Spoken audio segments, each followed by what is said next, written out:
Coming to you live from the backseat of a 1984 Holden Kingswood. It's time for Destiny Down Under.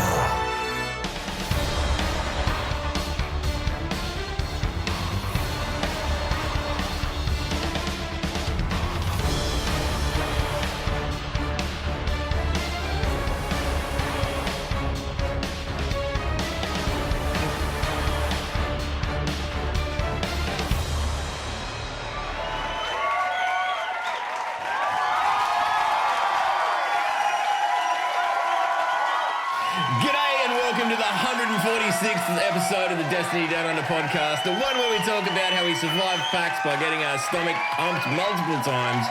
Please join me in welcoming my fellow co-hosts, Mylan, the second best lawmaster in the universe, Games, and real-time low-cut top Sloth, slutting it up for the audience on Twitch. Good on you, buddy. Get the cans out. Big natural titties. I am a thought. One of the best tweets from PAX was Chucky taking a photo with me saying, "My name is Bife, doesn't really sound English in real life," or something like that. I don't think that was one of the best. I think it was by far and away the best. I think that won. At least for me, it definitely won PAX. But it's such a shame we didn't get a photo of you at fucking Bang Pop with your fucking crazy eyes, cunt. With Matty. Well, we can talk about that later. We're gonna dive into some Destiny because I've got a horrible feeling that this podcast will be instantly derailed when we start telling PAX war stories, because that's basically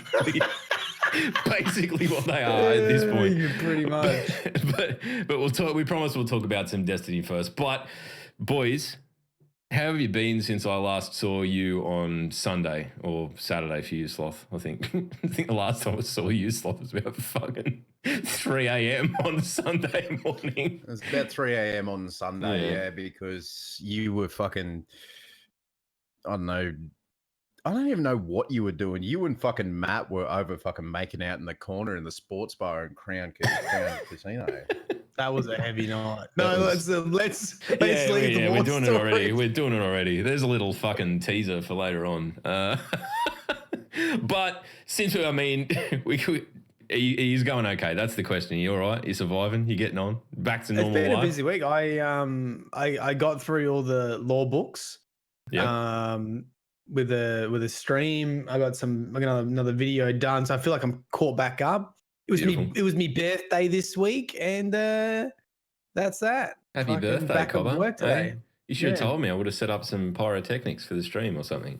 Mate, I did. I put it in the DMs and no one said anything. Sounds about right. Checks out.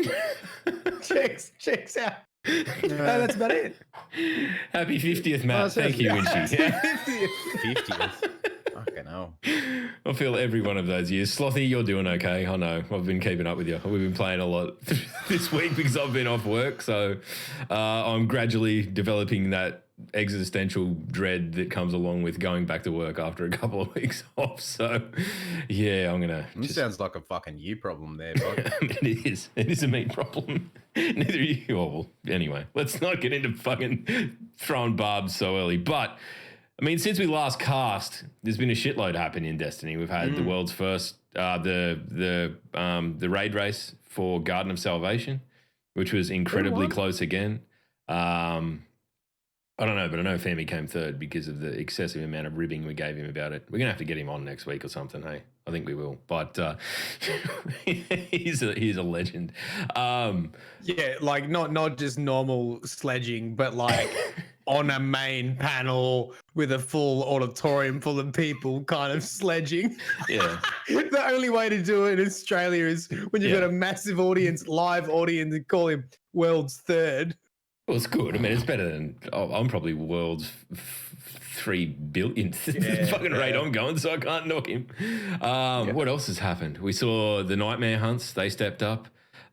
Still no sign of the. We're not into the dungeon yet, but I'm eagerly awaiting for that next week. So I mean, we can kind of look forward to that. But do we know what it's called or anything? The dungeon on the moon. I I think, didn't they announce a name? I can't remember. Holy shit. It has been a long time. I haven't cast for a week and I'm like out of the habit of it. But what we'll do. Sorry, something? I tell you what. Enlit's just reminded me in the chat. The fucking coming of the great bottom tree striker nerf. Yeah, that's going to get done. Praise ye all. And the coming of the OEM nerf. Praise be to the Sandbox team. RNGbers and the Sandbox team. Have you seen the clips this week of bottom tree striker with the thunder coil? Yeah, thunder coil. It's a perk and a light thing, and really, what does it do? What does it do? Basically, after you get a melee kill, and then everything after that is an instant one-hit punch. One-hit kill. It's on syntheseps. Yeah, because of the range, and they up the damage. Yeah. I'm not sure who it is at I'm Bungie. so glad I'm a Titan now. Yeah. I can tell you that right now. I'm so glad I'm a Titan. Right, it's good. It's good. What I forgot to say, I've been doing a bit of competitive and working my way to recluse and actually doing okay. Like you guys told me. Played like 6 hours and made it to like 1200. Well done, mate. It's good. I don't know if that's an insult or not, but I mean, it kind of is because Sloth said it, but it's good. No, you'll get there. It's one of those things where, I mean, we were talking about it. I think I only lost 2 games. So we were talking about it just before we went live, and it's kind of like things like that right now are really great for that middle of the bell curve that we're always on about. Like the average player are having a great time in Iron Banner. I've been enjoying, even playing comp I've been enjoying, but the people at the top end of the spectrum are just getting fucking shit sandwich after shit sandwich. So, oh yeah, I mean that's what Twitter looks like anyway. Yeah, and I feel for them, but you know, I don't know what I can do about it. So we're just going to fucking dive into some twobness or something. What do you got, Sloth? We're going to do the twob? You want to do the twob? Feeling motivated? Sure. Ah, right.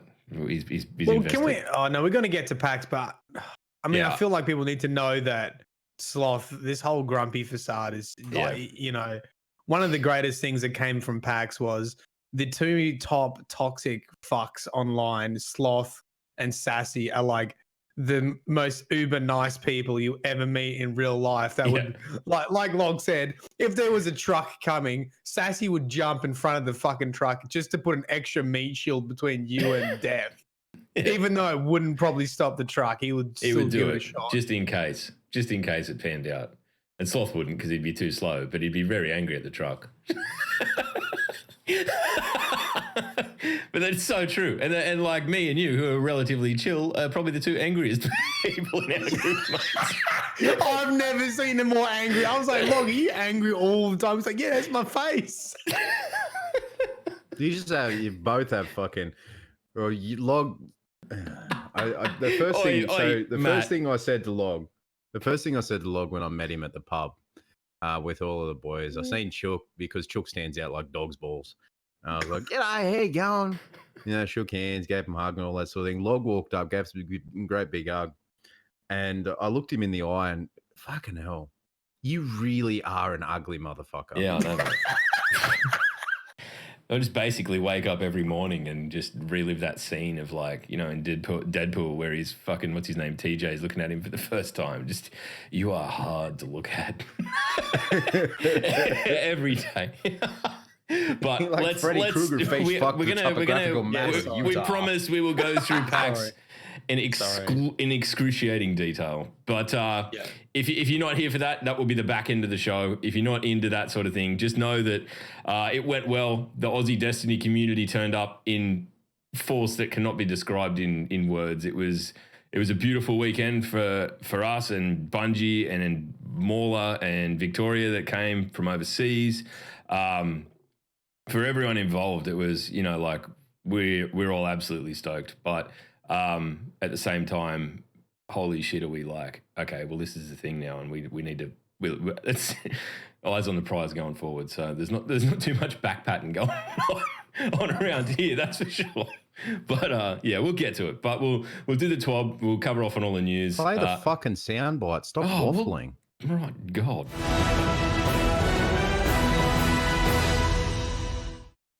nicest bloke in the world in real life. Nicest bloke. He would literally. Ladies and gentlemen, this week at Bungie, 17th of October 2019, from Cosmo. This week at Bungie, there's a lot going on. We're already into week 3 of the season of The Undying. And Iron Banner is up and running, and we have some new things lined up for next week. Master Nightmare hunts begin next week. These will be the most difficult hunts to date, so equip your best weapons and gear. That's not all. The exotic quest for Leviathan's Breath will also go live for all Season Pass owners. Rumor has it that Banshee knows something about where to start. So, 3 a.m. Wednesday morning. Look out for it. Do we know what it's going to be yet? We don't, do we? The weapon. It's a heavy bow. Oh, the Leviathan's Breath. Yeah, it is. Yeah, I forgot. Yeah. The show must go on. This is really sad.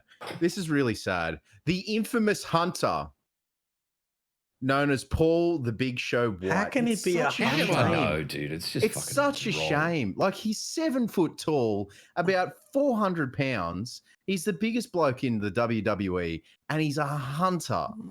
Any human being that in a word could be described as immense should not be anything but a titan.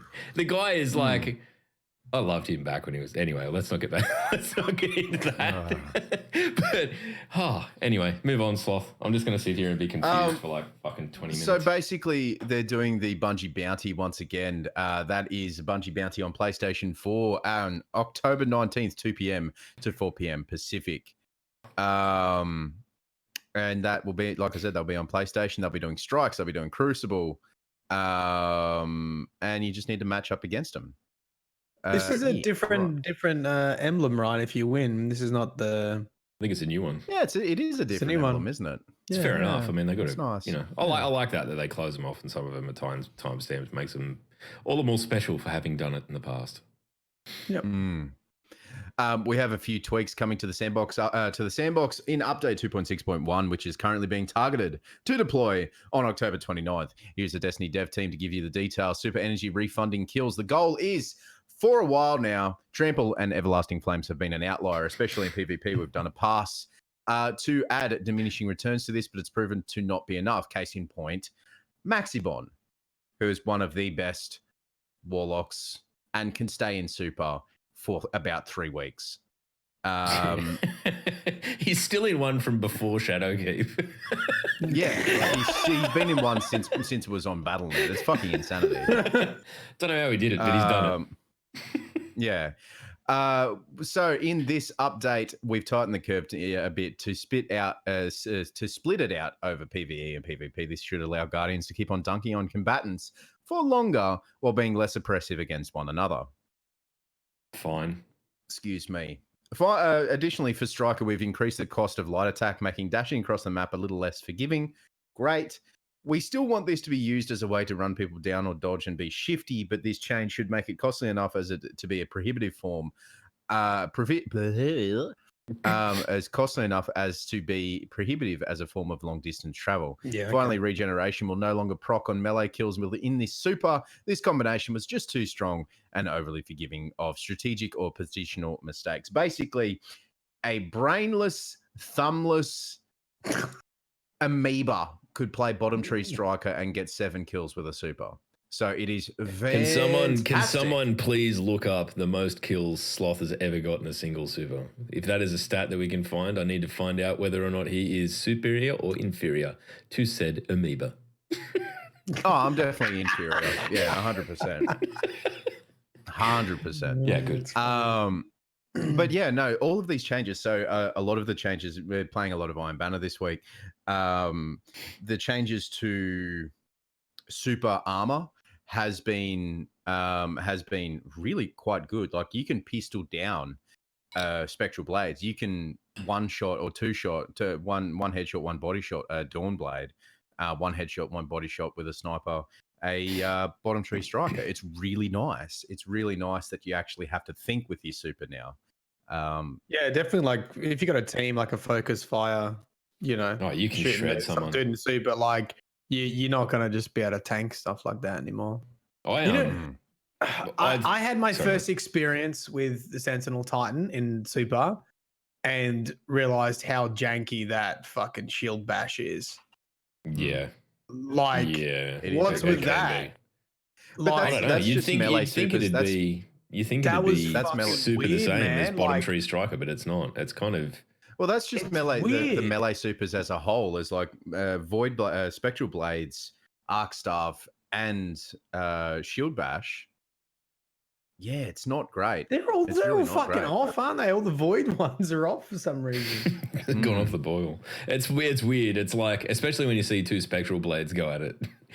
Like Maxie said that the other day. It's just like they might as well just stand there and fucking Jenkin like Alex Kidd and see who fucking wins, because it's just there's no rhyme or reason to it. It's just like a blur that makes no sense, and then someone dies. Anyway, Yeah, it's really nice, but with Iron Banner as well. Now that they've gone to different maps away from the new maps, the it Lot was 3 in the it was cool for about 15 understand. minutes. Yeah, I understand what they were trying to do to get people to play the new maps, but god damn, Yeah, it need the feels variety. good to be away from it. Holy shit. Okay. Striker Code of the Juggernaut, the bottom path, trample, tune the amount of super energy return per kill, reduce the amount returned possible per kill from 15% to 13% before the diminishing returns, reduce the low end of diminishing returns from 5% to 3.25%, change the kills for the diminishing returns by splitting them out between players and combatants. Previously, it was 15 kills. Now it is 14 combatant kills or 7 player kills. Players count 2 times towards diminishing returns. The cost of light attack in Super is now increased from 50%, increased by 50% from 2% to 3%, and regeneration on kill no longer procs on super kills. Fantastic. Awesome. Yeah, Shit. so all the stuff they sort of summarize in the first 2 paragraphs is just the It's the stats for it, minutia. basically. Minutia. Yeah. A Dawnblade, the Attunement of Flame, the bottom path, Everlasting Flames. They've tuned the amount of super energy returned per kill, handled differently than Striker, as this attack is a area of effect. Increase the low end of diminishing returns from 0.75 to 0.95, and change the kills for the diminishing returns by splitting them out between players and combatants. Previously, it was 30 kills. Now it is 21 combatant kills or 7 player kills, and player kills count 3 times before towards diminishing returns. I don't really understand This that is just a quick players question stuff. without notice, dudes. Just if you cast a super in your mind, Yes. what is a successful super? How many kills with it? What do you reckon?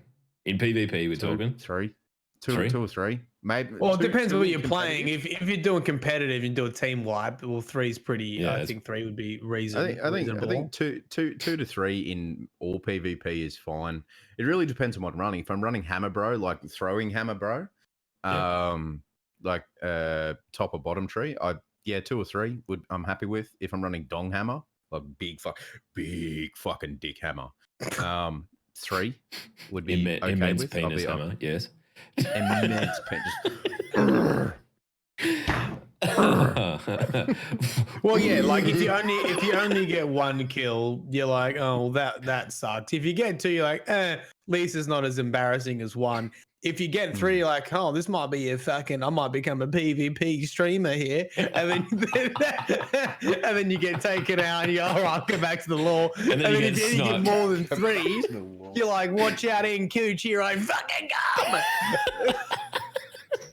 Thanks, Matt. That was exactly the information I was looking for. That's I reckon 3 and above you can call it a win. 2 is like middling. 1 is basically wasting a super for a trade, and none is. Yeah. I've actually twice today cracked a super and got no kills with it. 1, I just like everyone vanished off the map. It was like there was one guy in front of me. He got shot. There was no one else. I just ran around with a hammer out, going like, "Where are you?" I fucking never found. I think the biggest thing with supers, especially with roaming ones, is that people don't seem to realize is that you can fight them very effectively now.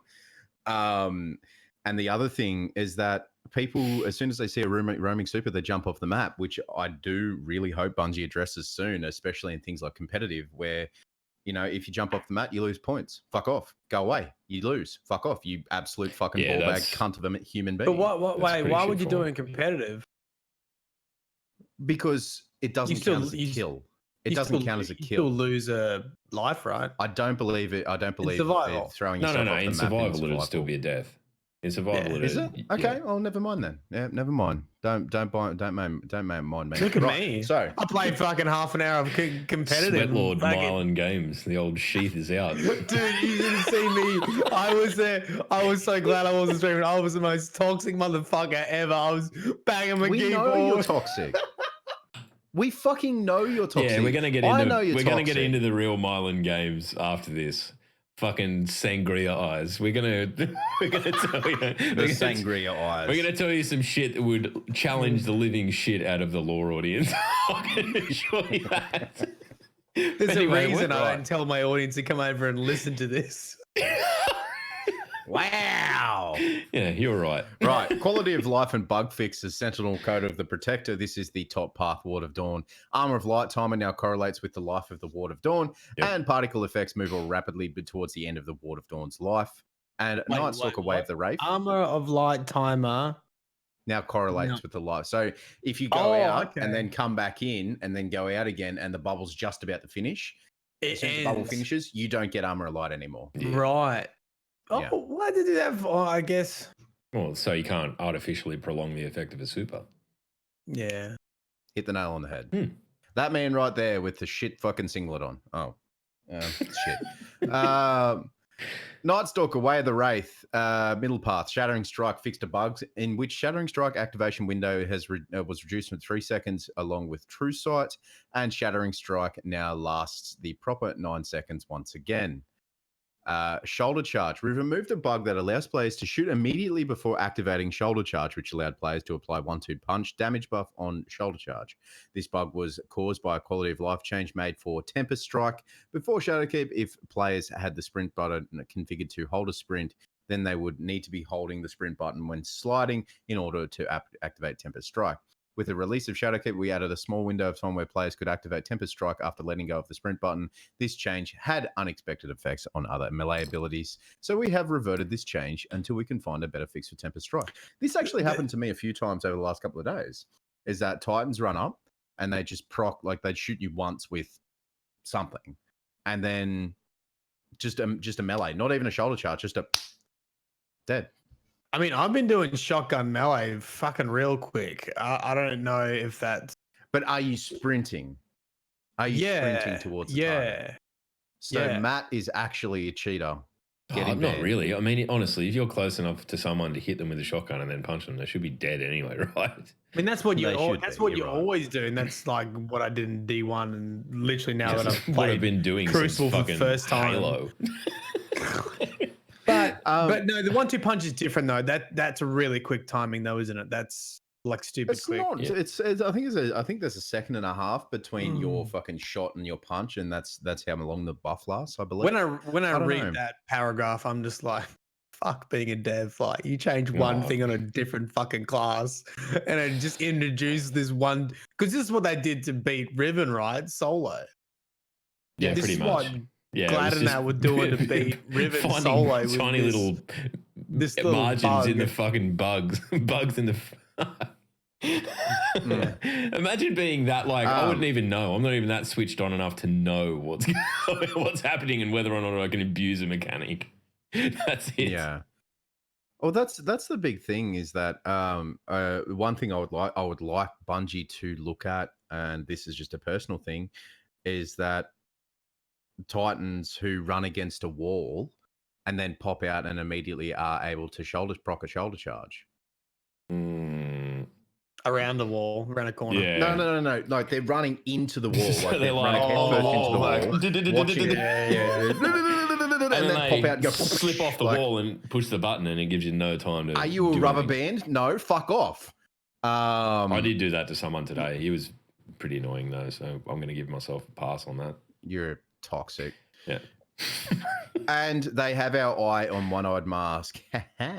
Yeah. Expect a change in the future update. Your days are numbered. I actually was playing competitive and I went to equip One-Eyed Mask. I was like, fuck this. I heard this There is a good. shame. There is a shame to it, hey? It is. There is like... I didn't have it. It's the only time Exotica don't have. I don't have Eat it. shit. I can't bring myself Fucking to put it on. eat shit. You deserve to not. If you ever equip one-eyed mask, you're banned. You're off the podcast. Fuck off. Oh, well, we've both equipped it, so we can't make hard and fast I rules have like never, that. ever equipped one-eyed mask. Thank you very much. I don't believe that sir. for a second. I don't believe that ever, and I never will. Internet, Internet fucking do give a your shit. Internet. We got him, boys. We got him. Yeah, clown. Right. Along with the Sandbox changes we've already mentioned, we have a preview of some of the other patch notes coming up in update 2.6.1. Forsaken subclasses will display the correct super icon in the PvP HUD for the following subclasses: Thunder Crash, Burning Maw, Blade Barrage, Spectral Blades, Nova War, Well of Radiance, and Chaos Reach. Fixed a bug where warlocks who wagered weak motes in Reckoning were incorrectly being rewarded with Titan gear. They have fixed a bug where increased loading times for a gear preview while in space flight. Players should notice their character models update more quickly when changing gear, previewing ornaments, and previewing shaders in spaceflight. These are basically console changes. I don't think PC really has these issues. Not that I've. I think these are noticed, aimed at console, and that's fine. That's cool. You know, I mean, I'm you pretty can't happy get with quicker than instant. Do you know what I mean? Yeah, Matt. Matt. Got him. Yeah. Phantasmal core stack raised from 3 to 999. On Steam, blocking communication with players in Steam will now block players in Destiny 2. Beautiful. Added functionality for /add friend and /remove friend commands. You can add friend via player name and remove friend via player name. Note, players must be in one of your rosters, fireteam, friends, or clan in order to remove them as a friend. Added functionality for the invite command, so you can use an invite player name, and again that must be in your rosters, fireteam, friends, or clan to invite them by player name, or you can invite them via Steam ID. Is it not which easy is just to basically click in the fucking menu? No, if they're not on your friends list. So, like, But if it you says they grab your need to be Steam in your ID, friends list. It needs to be in your roster, fire team, friends, or clan. friends or clan. Clan. Yeah, but there's a whole clan thing on the right hand side. But like, you're but going to if you're have not to go friends on with your roster to someone- look at their name. I guess if you just see their name above their head, right? If Yeah, you're like okay. really famous, like Mylan Hollywood Rockstar Games, and you want people to come and join you, but you don't want add people as friends, you could just go, here's my Steam ID. Just go /join. Here's my Steam ID. So you and can they add join on people that. with Steam ID without them being a friend, a party, fire Yes. team, or in a clan. Okay. Yes. That's Okay. good. Okay. That's actually, that's pretty good. I didn't know that. Yeah. The /help description is now updated to reflect new changes to commands. And then in the 12, they've got these fantastic screenshots and 3D man. renders and art and just all these fucking fantastic things that I'm going to wholeheartedly download straight into my computer and set them as wallpapers because they look fucking Yeah, fantastic. these are good. Every time I see Dude, something like the this, I'm just pyramid like, inside. I see inside something the like this, I'm pyramid just like, shifts. thank you for the fucking thumbnails for the DDU for the next fucking million years. You good fucking guys. You good thing. You good thing. Go, you fucking good thing. Don't you think being an environmental artist at Bungie would be pretty fucking dope? It would be, but you would also have to be incredibly talented. And we can get to the raid in a moment. We can talk about our impressions of Garden of Salvation or Sanitation, whatever you want to call it. But I tell you what, the once you get skyboxes past- in that are Anyway, I'm gonna. Once you get past, like when you go to the windmills thing, after you go through the double teleporter meme toxic thing, and you go up the windmills and you go up into that open area, you've got that first area where it opens up onto like a radiolarian waterfalls and shit. Oh my goodness me! You know, I've just realized the best thing about these wallpapers is they've got the artist names that take you directly to their art station. Yeah. Yeah. Go on Holy there. shit. Support them. Yeah. Find a way to it's really digitally hug them. fantastic. Yeah. Matt, when you get Wow. invited back to Bungie, make sure you thank them because it's inevitable. Because you are the most famous of the three of us. No, I don't. I mean, I mate, forgot. after PAX, we don't need to go to Bungie. We bring them to us now, all right? Start using your fucking head, Sloth. You wouldn't do well on a long haul flight anyway, mate. You were fucking. I do completely fine. I do completely fine on a long haul flight, but this is the thing about long haul flights is that what if we're all on the same long haul flight? A handful of tablets. I go, and then I'm out for the entire flight. Yeah, Matt does the same thing. Yeah, I don't do that. Yeah. So if we all get on the same long haul flight, you're going to wake up with your hand down each other's pants. It'd be the first time that someone's touched my dick in a long time. Oh, so that's fine. That was way too much information. All right. There's a bit more, Slothy. Scroll down, mate. Right. So we've got Armour 2.0, one of the new systems we've rolled out in Shadowkeep is the Armour 2.0 system. We have been monitoring the feedback around the system today. The Destiny dev team has some goals for Armour 2.0 that have some upcoming changes that are coming. That is a fucking misnomer and a half. Right. Give the players the freedom to experiment with builds while also requiring players to make creative choices when putting together those builds. The biggest reason why mods became unlocks instead of consumables is to encourage players to experiment with perk combinations, energy type, and cost of a mod. Ask players to consider which mods they value most. They value most with particular build combinations. Sometimes requiring them to make choices or come up with creative combinations on armor energies across all 5 equipped armor pieces. Now, this is the thing. Where I think I'm about 950 on my Titan, my Hunter. I think Matt, you're like what 930 to 940. Do you know what? The fucking competitive just power boosts you. Yeah, it's nuts. It does because you get so ridiculous. Much. You get valor and glory out of it. It was more beneficial than the fucking raid. I just sitting competitive. Yeah. So it's 90% of the leveling I've done has been playing comp. Where do you draw the line? Here's the thing: where do you draw the line with when do you start collecting armor pieces? Oh, dude, I haven't been paying attention to anything, because this is the thing that came up today. This is the thing that came up today in stream is that you've got Genesis by Devin Townsend. Fuck, that's a good song. Sorry. You've got your affinities. So there are mods. Only certain mods work with certain affinities. Your affinities being your energy, like your with certain weapons, like your arc, solar, void, blah. So like you've got your certain affinities that work with certain mods. So that in itself, you want to get really good high point armor pieces. So high value point armor pieces, and then on top of that, you want to have the mods. So I've got a strength mod, but Log doesn't have a strength mod. Matt, you've probably got mods that I have, and Matt, that I have mods that Log doesn't have. Blah blah blah. You know, all that sort of thing.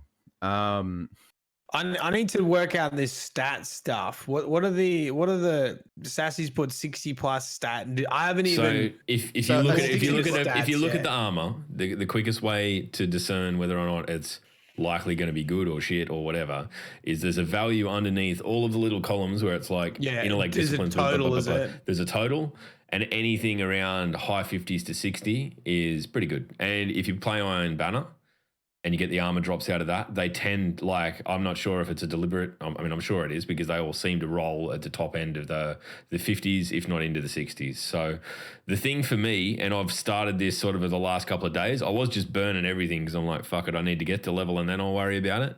But I've started kind of hanging on to bits where I see, like, for me, really pronounced,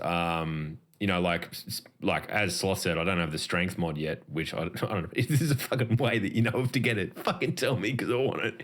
But it's really weird that you don't have it. Yeah, I don't know. Everyone else seems to have it. Maybe they were just like, nah, this dude will just shoulder charge the fucking world off its axis. We can't fucking give it to him.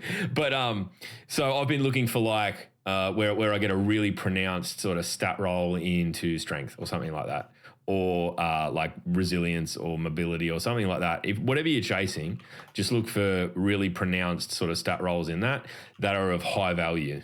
So I don't know. That's my approach to it. Maybe if you think I'm wrong, that's fine. You can, but that's what I've been doing. So anyway, That's the long and short of it, at least in my I got opinion. distracted by comments, so I only heard the back end of it. That's fine, Okay, mate. so I'll tell you like after this. just like Yeah, the higher in your total. So on your armor Thanks, pieces, Dad.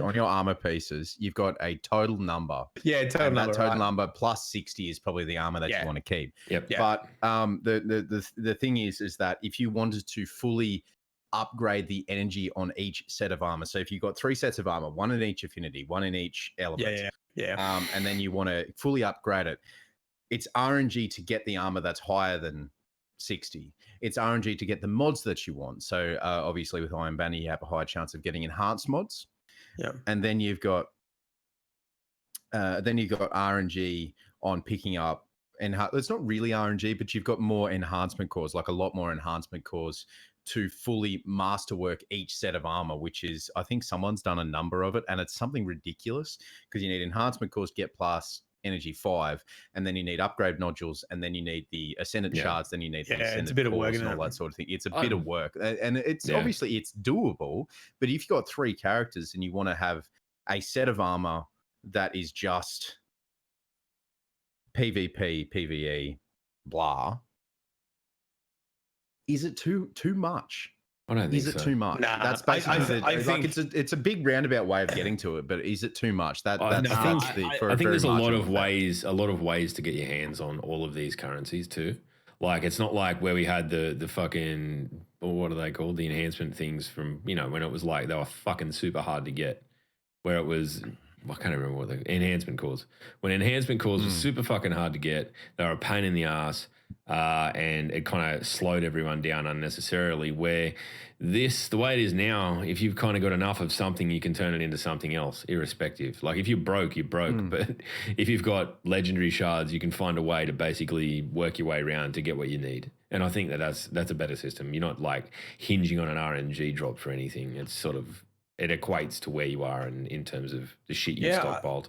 I think probably Jugs has got the point, yeah. And I don't know if have we seen anyone with like max stat builds and like how much benefit you get? I'm sure that there'd be people out there, but I don't think it's.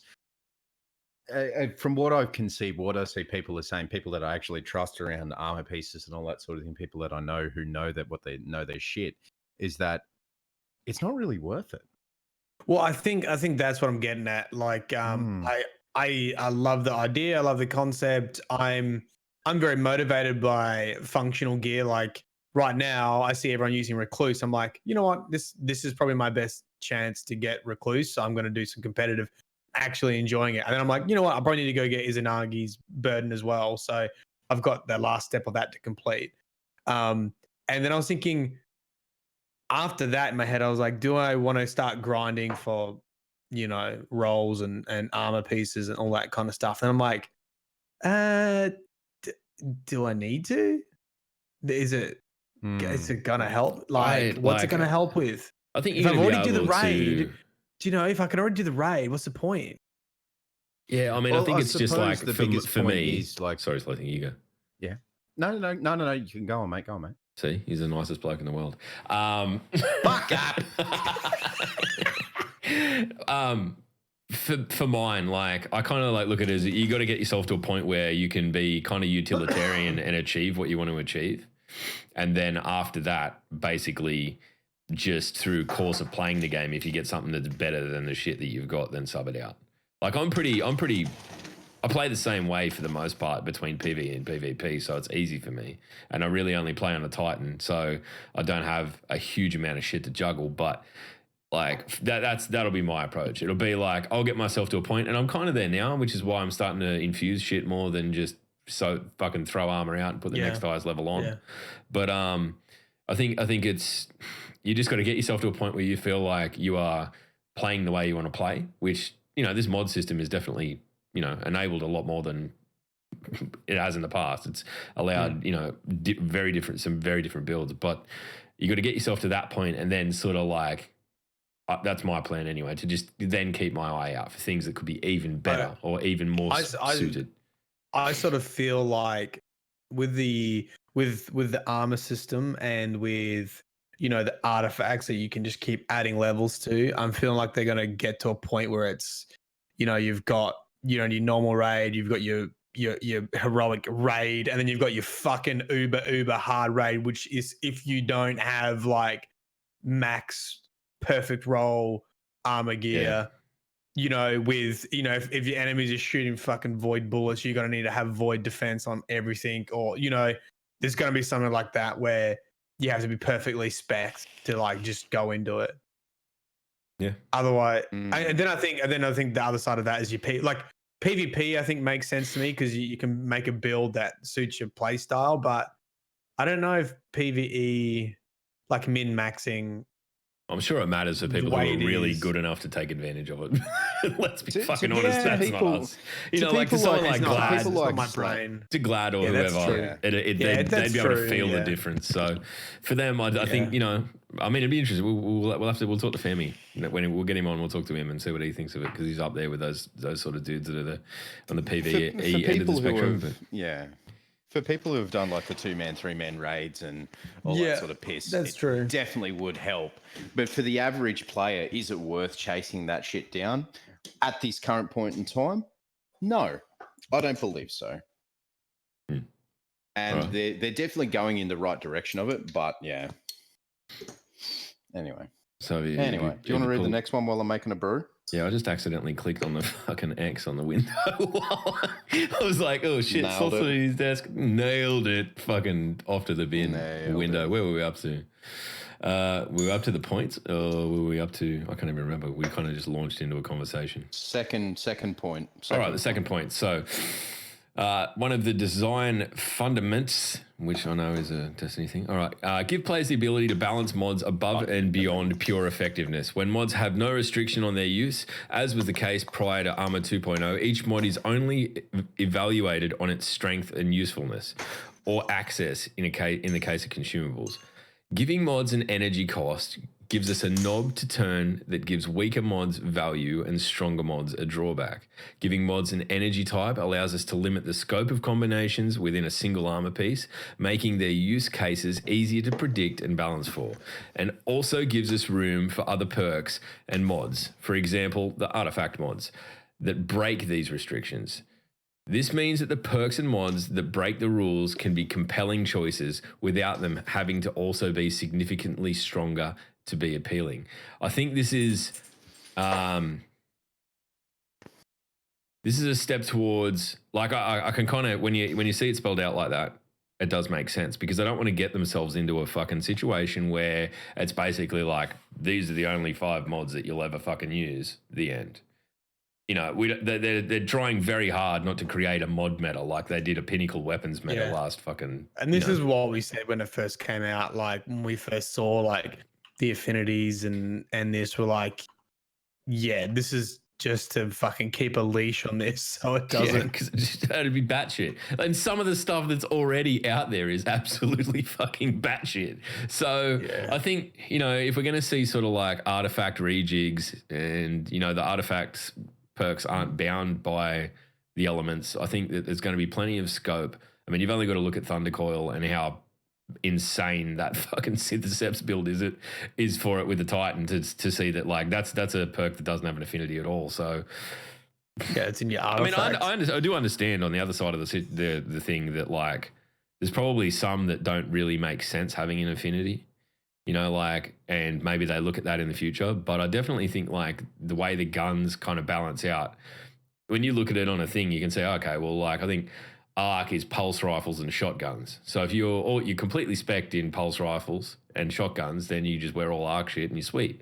But for everything else, if you, like I'm using a pulse rifle and a submachine gun and the recluse. So you kind of got to, it forces you to make decisions, which is probably a better thing in the long run. Otherwise, it would just be like, you can. I mean, you can just have your armor for.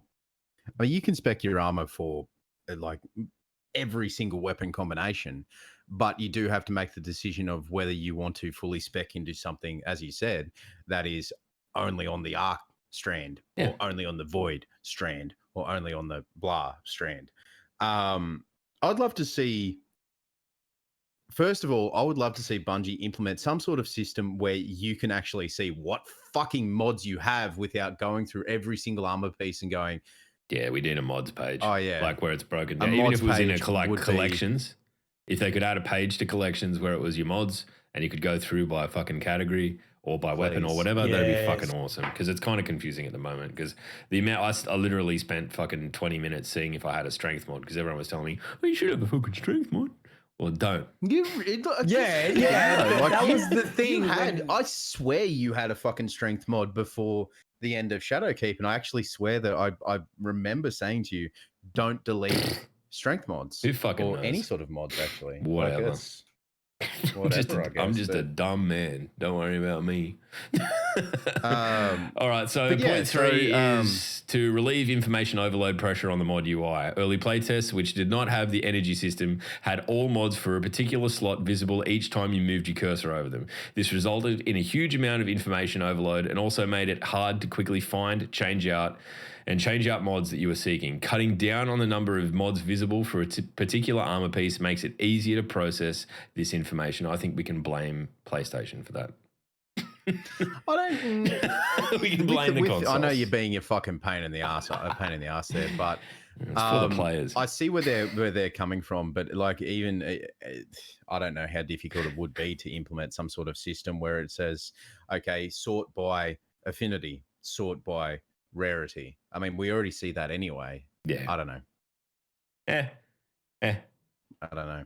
Anyway, I'm not trying to start shit. We all know what the go is. Anyway, moving on. There's a lot more to that, but those are the most notable points when coming to deciding which weapons were associated to which affinity. There were three main criteria used to choose where to put them: ammo type, range, and thematics. Each energy type should have weapons that are similar thematically, when possible, and feel like the kind of weapons that match into other mechanics associated with that energy type. That's such. I mean, that's a very broad brush to paint with, but it is. Yeah, you can kind of see it. I mean, like there's a synergy between like a close range arc Titan at the moment and a shotgun. So okay, but you can get a fucking solar shotgun. So who knows? It's kind of all over the shop. I'm not going to sit here and cover off on all of the points in Armor 2.0 in that whole way. Give that a read. Give that a read, guys. It talks about like mod stacking and all that sort of shit. It's definitely worth a read. I want to talk about PAX. I want to talk about the raid. Actually, we're going to quickly talk about the raid. But yeah, okay, Fashion Week, good. Fashion Week, if you win Fashion Week, or if you would like to try to win Fashion Week, dress your Titan up with whatever just beautiful colors you can ever wear. Oh my God, who are you wearing? And just walk the red carpet. Make sure you send a picture to Bungie.net or reply to a Fashion Week tweet. Twitter.com. It actually hurts my soul when he does this shit. And then just be super, just pretty. Stop. Stop. Are you done? I'll blow the horn again. No. So if you feel like you have a very handsome Titan or a very pretty hunter or just a warlock that doesn't look like a homeless dressed in dog shit, a warlock that doesn't look like a homeless dressed in dog shit. I'm so good. There's a lot to unpack there, Slothy. That is I didn't realize dog shit could be a gun. Make sure you reply to their tweet on twitter.com/Bungie or go to Bungie.net. That emblem, I actually like it. It's got like a kind of Japanese really art little. But you'll never win it because you haven't even got your movie of the week fucking runner-up. No, I'll never win it. I don't want to win it. I don't deserve it. I'm a fucking Titan and just run around and punch shit. That's it. It's the end. All right. Is that the top? We good? Yeah, pretty much. Right, so this week we deployed Destiny Hotfix 2.6.0 to all players and all platforms, fixing an issue where the server spawning in the GoFan and Forge would crash the game. That's fucking yikes. Okay. That's fix an issue. Fucking yikes. Fix an issue where Nightmare Hunt's time trial Master Triumph would not progress correctly, and fix an issue where Nightfall the Ordeal would not drop powerful reward for players who had already completed the Vanguard Strikes challenge. Fix an issue that provoked temporary deactivation of rally banners and the tire game. Act as sanctuary vendor space on the moon. Cool. All right. What do you guys think of the raid? Look, I mean, I was probably later to it than you guys, so it's pretty fresh in my mind, my first run. So I only did it yesterday with Slothy and the boys, Maxi, Sass, fucking Nick. The boys. Yeah, you guys I had proper FOMO. You guys were all in the middle of the fucking day. I didn't even know. I was like, I knew you were hurting, and I was like, suck shit. This is me every fucking day when I'm just like, I'm just gonna someone tweet like sends me something in Discord and I load up Discord and here's Sloth and Matt fucking in the Discord and I'm like, I'm at work, fucking just quit your job doing science. Oh, well, I mean, I would, but the crushing poverty would just fuck my life. So I'd rather not. Just win the lottery. But no, yeah, I mean that's the plan. The raid, It is really fun. It is really fun, and I think we breezed through pretty much every encounter except the final one. So the last one, yeah. I mean, I didn't have to do any figuring out of things, which really isn't my strong suit. If that wasn't already immediately apparent, but I kind of feel like there's enough mechanic there to make it interesting. The setting and the way it changes as you run through is beautiful. It is incredible. So the environmental artists, Sandbox, Volta glass field, sending 3 people, through a teleporter to and do something and then come back. It really does. Yeah. I liked the way it kind of broke up those teams too. Like, like there's initially 3 going and doing the run around and the other 3 pushing forward. And I think that was, and then sort of in the encounters that follow, you just can't operate the same way. So it forces you to rejig your teams. And by the end of it, you're running in 2s. At least we were. So I don't know what everyone's strategy is, but cool. I'll just do it forever the way Sass tells me to do it. And there seems like there's because I definitely had. Oh, that's right. I played some with Age of Zach, one of my first mods, and there's definitely some parts of the last encounter that I didn't even learn about, and it didn't quite matter, but people were building and doing all sorts of shit, and my job was relatively easy, and that was interesting for me, like seeing that. Remember, we didn't really have like the hero role very strong, and maybe some of the last raids where we haven't had a hero moment in Destiny 2 in definite Destiny 2 raids, in any of the Destiny 2 raids until now, I guess. Well, I mean, I don't know though. Like, what? There's definitely players that have to pick up a lot of slack. I guess that's what I'm trying to say. And you can help like lower skilled players through, and I think that feels really good for a raid encounter because it allows people to see the easy parts of the encounter and get some better gear, and then get a bit more skilled, and then potentially work up to the confidence of taking on the more difficult roles. Being the Crota sword bearer, like being the guy. Yeah, I know what you mean. Probably the only issue that we had was with some of the building in the last phase where it was super fucking janky and like it was. And I mean, that was also, we probably we're not helping by like, we'd all run over there to try and help. And then it'd be like this fucking zigzagging line of light. It goes up to the point, then back and forth, then back and forth. It was like fucking a ball of yarn by the end of it. But I like the portal thing. The portals in the last encounter.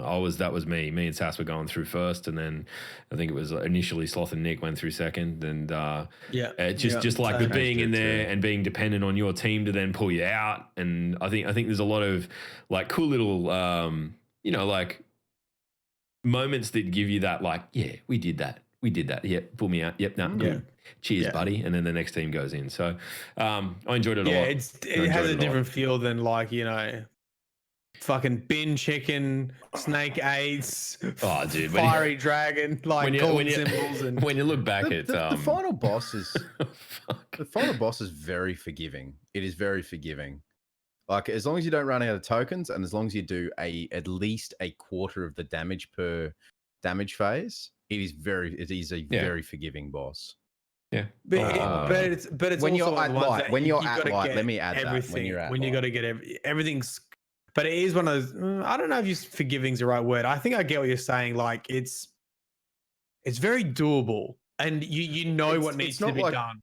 Do you know? Like once it's explained, like okay, yeah, I know how to get this done, and now we just got to have a perfect run at it. Do you know what I mean? Like everyone's got to do their role. You say like it's forgiving.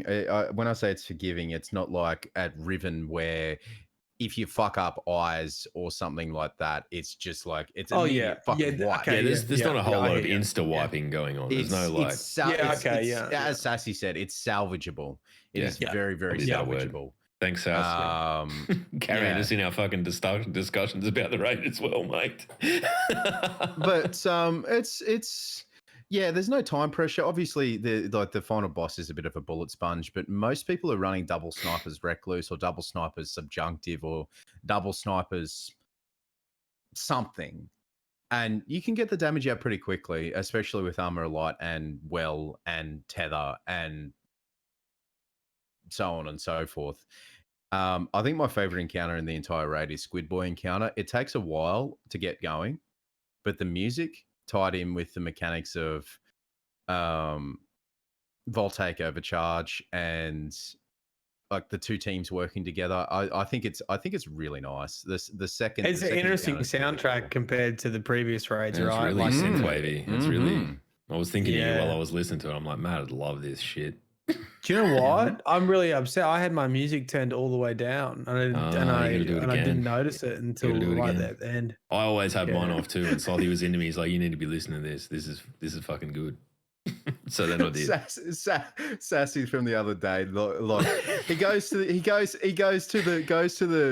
tether point, and he goes, "Oh, yeah, Sassy's sound descriptions of fucking Vex units. I'm not going to say they leave anything to be desired because I fucking lost it laughing at it, which I guess during a raid is just as vital as anything else. But that and the whole like what I mean for us being the crass fuckwits that we are, the Squid Boy taking a shit on the ground. Oh, pick up his shit. Someone pick up his shit. That's what we call pick it. up my poop. Clean up my poop. The garden of sanitation. It's a very pretty raid. It's a very pretty raid. It's like even the jumping puzzle is really nice, as frustrating as it is. So tell me this, you guys have finished it. Yep. What the fuck does it all mean? You're going to have to finish it and find out. I've seen the ending. I don't understand. No, you're going to have to play it, finish it and find out. You can't ask us for what's happened. Fuck off. Play the game. There's a really big statue at the end of it, Matt. One of those, those veiled. Yeah, the statues. Same one as the artifact, right? Yeah. So I think that ultimately it means that no matter what direction we're coming at it from, we're all pushing against the same thing, right? Matt, play the game. I thought you were gonna do a South Park quote then, like, or Team America. Well, at the end of the day, everyone's got assholes, and there's pussies and assholes. And on that fucking on that note, we might as well start talking about PAX. I'm gonna go get a beer, and I'll be right back. And on that bombshell, we talk about assholes, all of us. I'll be right back. Right. So, PAX was fucking fantastic. What should we do? Should we do chronologically for the people who weren't there of what happened? Chronologically, then we can do Matt like and Danny, favorite moments. Chronologically, Matt and Danny got there on fucking Monday because for some reason I don't know what. Oh, we did a whole bunch of stuff. We went to the Harry Potter stage show, The Cursed Child, and I missed it's a 2-part saga. You've got to go 2 days in a row, and I missed the final part because we had the PAX event on Friday. But if you have not seen that and you're a Harry Potter fan, my God, the stage effects are insane. It's magic, actual magic on stage. It was really impressive. Speaking of PAX, highly recommended. Yeah, that mouse pad right there. Yeah, I was supposed to take that for Max and give it to Max, but I didn't. Oops. Whoops. Oopsies. Sorry, Max. Um, Right. And you so- went and saw, did you watch Rob Whittaker get his face kicked in? No, we were thinking about going a bit earlier, but we didn't go earlier. I got an old picture with Robert Whittaker though. Saw him at the pub because he was at PAX. And it's not just you either. You were like, oh, I got a picture with Rob Whittaker. Yeah, and then I Chucky know. went and sunk beers with him. Yeah, and you know what? Chucky's playing Elder Scrolls right now, and somehow got Robert Whittaker into their clan. And he's probably playing Elder Scrolls online with. He's probably playing Elder Robert Scrolls Whittaker with Matt's right now. fucking UFC hero right now. Oh, Yeah, Chuck. yeah. What an anomaly of a man. What an anomaly of a man. But no, on Friday. A whole so group's anomalies of men. we are Men and all boys. anomalous. So what have we right, covered up on so far? Rob Whittaker is a UFC fighter. Yeah. I'm going to open up the chat. So if you were actually at PAX and there's anything that we've forgotten in the haze of beers and whatever else, That is dangerous. yeah, just I mean, keep it. I can't on say keep it clean because we Thursday. won't. Yeah, on Thursday I saw Good luck. like photos because I flew in on Friday, but on Thursday I saw photos like Log eating a fucking burger somewhere, and it was look, everyone was a bit pished and all that sort of thing. And then Friday morning, the generosity thing, gentlemen. Yeah, we had the sparrowing. We learned some lessons in maybe how to run a panel with a larger group of people and how to do a fundraising panel. And I think the lesson learned is it's like anything. It's like a group project. It's the more people you get, the less responsibility everyone takes, and everyone thinks that someone else has got it covered. And that is a recipe for disaster, or at the very least, mediocre entertainment. So that was our first PAX experience. But we got through it. It was fun. It was a bit of a trial by fire, but at the same time, it was a lot of fun. There was a couple of key moments, like watching Victoria trying to control like a mouse and keyboard with her elbows and successfully mounting a sparrow. I'm not sure if she has like the pointiest fucking elbows in the world, but to be able to successfully pull out a sparrow with your elbows is, I don't know. There's obviously some kind of Bungie hacks there or something that she's called on. Yeah, I think it was a lot of fun. Or something. I was worried that I was going to lose my voice because I just sort of fell into the role of like not necessarily shoutcasting it, but trying to keep it on track. So it was a lot of fun. A bit of a trial baptism by fire, more or less. But I did get a whole heap of people to yell Peregrine Greaves, and Rick was actually, Man at Arms was actually watching the live stream at the time, so he was pretty chuffed. So I'll chalk that up as a win. And what my introduction was, and can we get a boo for Myling Games? Almost the first thing said in the panel. Yeah, and you got one, didn't you? Yeah, well done. Well done, Bife. Well done, mate. Yeah, it would be fun. Yeah. No, and then I got there at fucking lunchtime. And as I said to you before, I was like, the first thing I said to Log is, God damn, I forgot how ugly you are. Yep. And we had a few drinks, and I had to play catch up drinking game at the boat builders. So we did that, and then it came around 4:30 and did the PAX panel, which we started late, which was very frustrating, but it is what it is. And, but the reason why we started late is because the whole theater was full. Yeah, well, I mean, this is it. This is to set the scene more appropriately, and just to clarify with what Sloss said, we didn't drink that heavily beforehand. We had about 2 beers. So. No. I drank heavily beforehand. Oh, heavily is not the right word, but I had already had a couple of drinks. I had to play catch up. And so I was like, oh, do you want to drink, man? I was like, no, look, I've already had a couple. Like, I don't want to be pissed on stage. And then eventually I gave into it like half an hour before going on. He comes back with fucking double shot. He's this little dumbass grin on his face going, hey, I got you a drink, Matt. I'm like, well, this is a little bit strong. Anyway, I had a good time. But from there we went in and we swung past the PlayStation booth where Mauler and Victoria were there doing the signing. And it was kind of at that moment that we we probably all collectively started shooting our pants. I think it's probably the way. Well, you guys walked past there. I just went straight to the theater. Was that before? That was before, wasn't it? Yeah, well, I mean, before, that was at like 2:30, 3 o'clock, I think, that we walked past there. Yeah, so like very limited advertising. You know, we didn't even really promote it at all. People were lining up an hour and a half before to meet Mauler and Victoria. It was probably the first example of just Mauler and Victoria's out and out class, right? Because they literally stayed there and made sure everyone got their shit signed. Yes, they are incredible. Did you see the shoes, the Destiny shoes? Yeah, that was the shoes. I want the shoes. You know, I got in well, not in trouble, but you touched them and you got told off. Yeah, I touched them. I heard that story. Yes. I was there, but Alicia was like, "Don't touch them." Yeah, I went to tweet them like, "Don't you take a photo of them?" Oops, sorry. The camera will take the shoe's soul. Content creator live.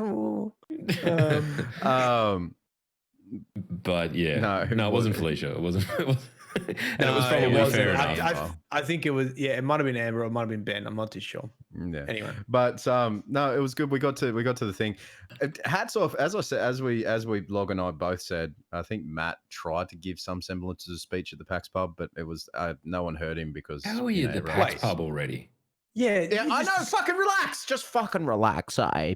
You skipped the whole main event. We set up for the whole main event. We're just like we walked in, set up stage, blah blah blah blah blah. People started feeding into the auditorium, into the theater, and it was just like more people, more. Yeah, it was pretty crazy. Holy fuck, that's more. I took to the point where I started telling Sloth not to turn around. He was starting to shit himself. I mean, we had been out the front, and when we turned up to go into the auditorium to start setting up, me and Matt carrying lounges and shit around and setting up the stage, which was cool because it kind of brought a DIY element to it, that's for sure. But we were there and we were all like sort of walking in, going like, "Holy shit, there are heaps of people out the front!" Like. Which was, it's super encouraging, but also like we're like, we don't do this kind of shit. Like Matt's been on a panel before once did it last year, and it's obviously something that's grown and gained momentum since then. So yeah, by the time we were sort of sitting in the front of the auditorium looking back and going, holy shit, like the reason that the panel started late was because it just simply took so long for everyone to get into the auditorium, which is incredible. Yeah, and when you look at that in terms of sheer numbers and the way it looks in terms of support, obviously we're proud of Destiny in Australia, but it does send a very clear message to anyone looking on from anywhere that there's a fucking huge. I mean, we can go harder on it for sure, but still a huge show of support. Yeah. So if you turned up, if you were there, sincerely thank you, because it matters. Big time. Yeah, because I mean the numbers were competing with like the big panels. I mean, like Cyberpunk packed the whole thing out, including the top level. But the fact that the Destiny panel was up there.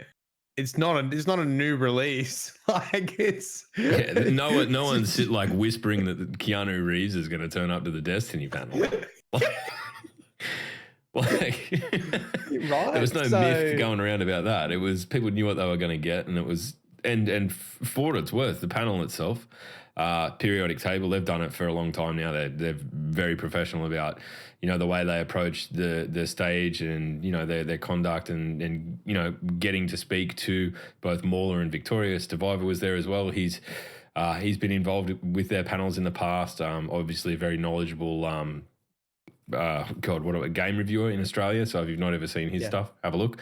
And then us three idiots sort of slammed into the middle of it, kind of just. I don't know, freewheeling it and just chucking in anecdotes where we could. Thank you, Tamsin, for the liquor aid. Just to interrupt the stream of conscience about. You've come at the right time. We're talking about PAX. I know you've got war stories as well, but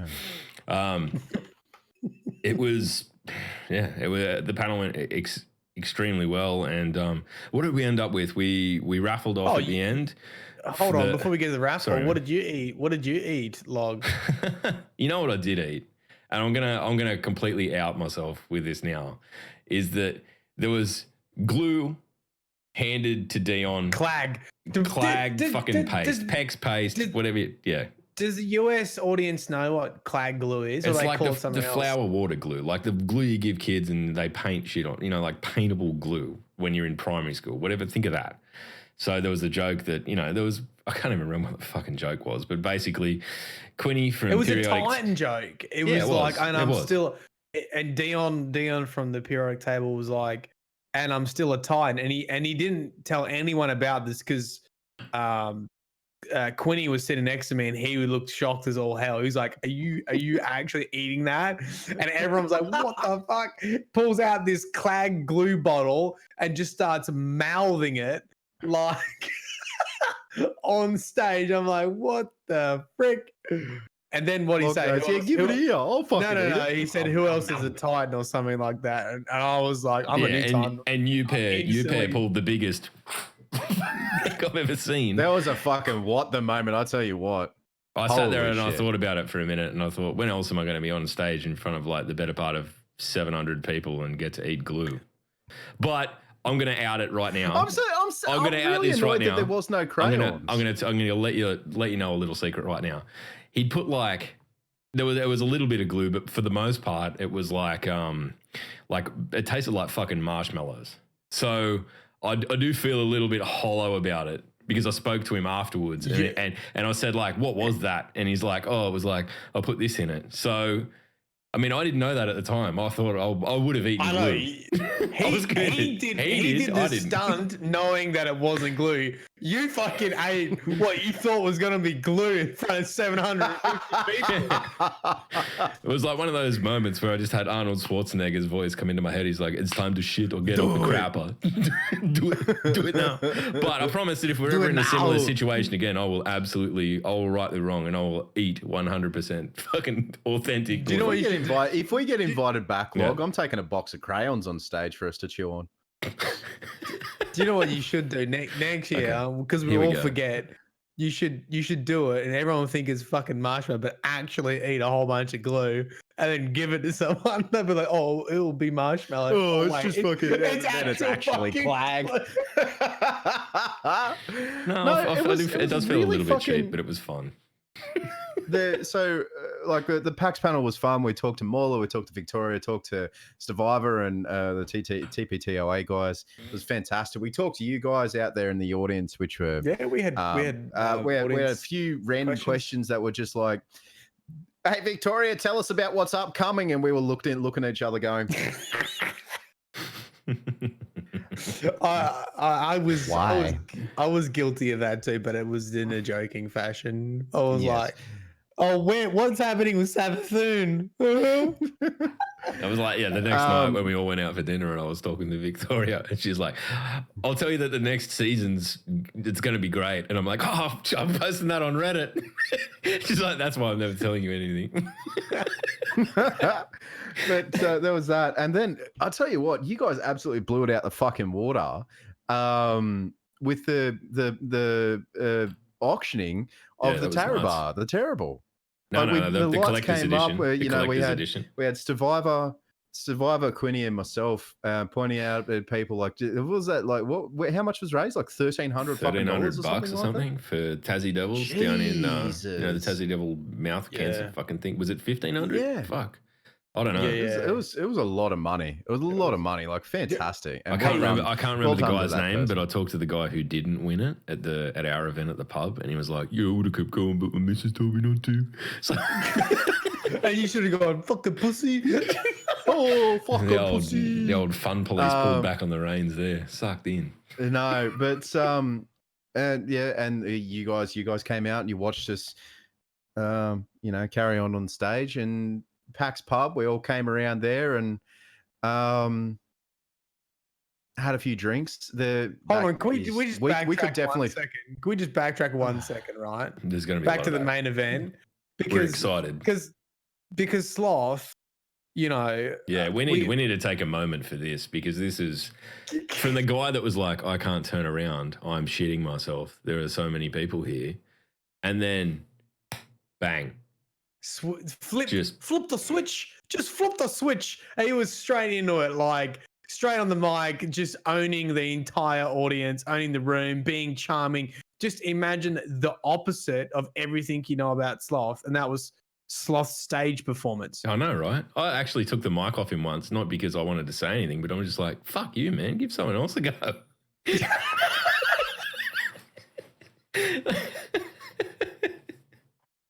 No, not really. He was fucking incredible. It's just one of those things. Everything you think you know about Sloth is bullshit. He's incredibly nice and professional. He's just horrible to us. Shut up, cunt. Fuck off. It's a facade. It's a facade. Oh my God. Right. So there was that. And we showed up to the PAX pub, which is definitely something that we need to really, if we get invited back again, I'm going to be out and out say that I personally apologize for some of the things that I've heard about the PAX pub that have come after the fact. Yeah. I mean, at the time, everyone had a great time. We didn't know. But there are a few things like people's ability to get water without having to literally buy a bottle and stuff like that we at the time didn't know, and that if sort of like you were left high and dry without, not meaning to use the pun, but you know, I couldn't think of anything else quickly enough to substitute it with, that, you know, that's kind of shitty, and we wouldn't want that for anyone. So, but as for the event itself, yeah, it was great. It was great just to get everyone together in a space and literally stand around talking and meeting people for 2 hours. It was great. I couldn't have. It was really good. I couldn't have gone better. And to the people that showed up and couldn't stay for very long or came in and were, and we fully understand like anxiety and all that sort of thing. Yeah. For the people who came up and like jumped in and said g'day and all that sort of stuff, thanks. Yeah, man. I'm sure. Like, and what about bloody Mauler and Victoria? Absolute troopers, just yet again, like just signing, talking to people. Yep, dude, it was pretty fantastic for hours, not just like 30 minutes make an appearance. Like for the whole thing, for the 2 hours that it went for, nearly the whole thing, or the whole schedule thing. Yeah, then all the fucking dregs like us still hanging around drinking. Just the ardent drugs. Yeah. And it was like we hung out. We shout out to the nicest guy in Cunts Incorporated, Sassy TPB, for spearheading the gift box for everyone to sign. Oh, that was nice. Sign the book and write notes and stuff to the three of us and our hidden fourth member, Mr. Ditto Keg. Can we just reflect on how angry Log's face was when Sassy got the box to stand on? I actually thought Log was going to start fucking swinging. I'd twigged on that something was coming. So angry. Yeah, I was angry a lot. I knew that something was coming, but I'd forgotten about it because Felicia was being really, I would say sneaky, but she was just like, "Hey guys, what's your favorite color?"